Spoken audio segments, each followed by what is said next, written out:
Hello everyone, welcome back to my channel, Fantastic Cars Group. Today I will show you about various big truck, cars, etc. Okay, so now let's check with me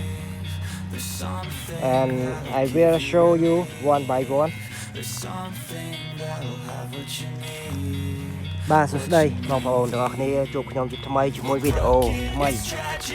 ហើយវីដេអូនេះខ្ញុំនឹងធ្វើការបង្ហាញបងប្អូននៅប្រភេទឡានផ្សេងបាទដូចមួយនេះអញ្ចឹងអ្នកទាំងអស់គ្នានេះប្រភេទ bus ប្រភេទឡានក្រុងTruk Express Truk Express bus បាទប្រភេទឡានក្រុងលឿនអញ្ចឹងពណ៌របស់វាគឺឈូតមែនតើអ្នកទាំងអស់គ្នាបាទឈូតខ្លាំងណាស់បាទឈូតណាស់បាទឈូត color បាទនេះប្រភេទ Truk នេះគឺសម្រាប់ដឹកឡានពេលនេះគឺយើងប្រើសម្រាប់ដឹកឡានយកទៅដាក់នៅកន្លែងបាទឡានតូចOkay, now check the next one, everybody. This is land truck.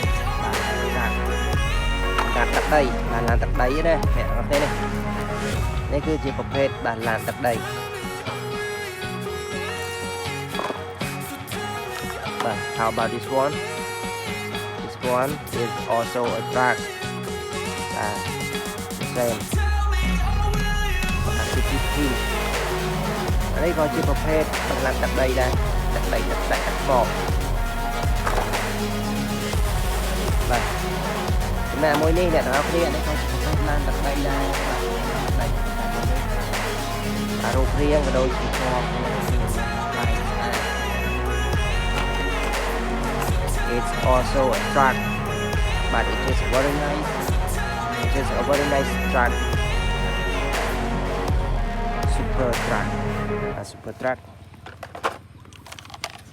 បាទនេះក៏ truck ដែរបាទប្រភេទ truck ដូចគ្នាបាទតែ truck នេះគឺ truck ដឹក AX បាទ truck ដឹក AX យើងដឹក excavator អីផ្សេង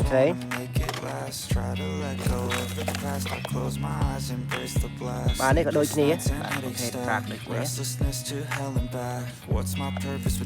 តែនេះលក្ខណៈដូចត្រង់ដឹកផ្លែឈើដឹកអីចឹងណាដឹកដូងដឹកអី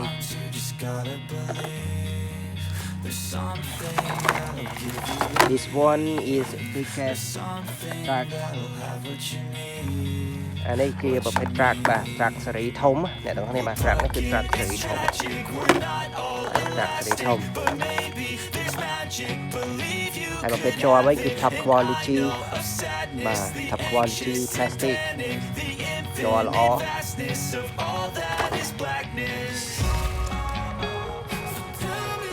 បាទមួយនេះក៏ប្រភេទ truck ដែរបាទ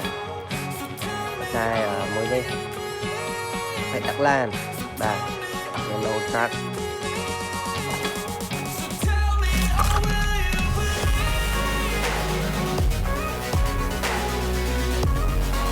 truck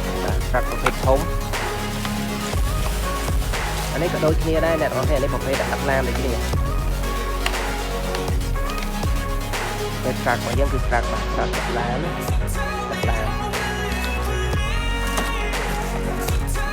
អានេះគឺជាប្រភេទ petrol បាទ petrol tank បាទ petrol tank នេះឡានសាំងបាទឡានដឹកឡានស្តែនសាំងអីហ្នឹងបាទឡានស្តែនសាំងបាទបងប្អូនទាំងអស់គ្នាបើសិនជាចូលចិត្តវីដេអូនេះបាទជួយចុច like បាទ comment ជាពិសេសបងប្អូនដែលមិនទាន់បានជួយចុច subscribe បាទចូលចិត្តមើលឡានអីហ្នឹងជួយចុច subscribe Okay everybody, if you like this video, don't forget to like and especially subscribe to my channel. Thank you for watching this video. See you next time. Bye. Good luck.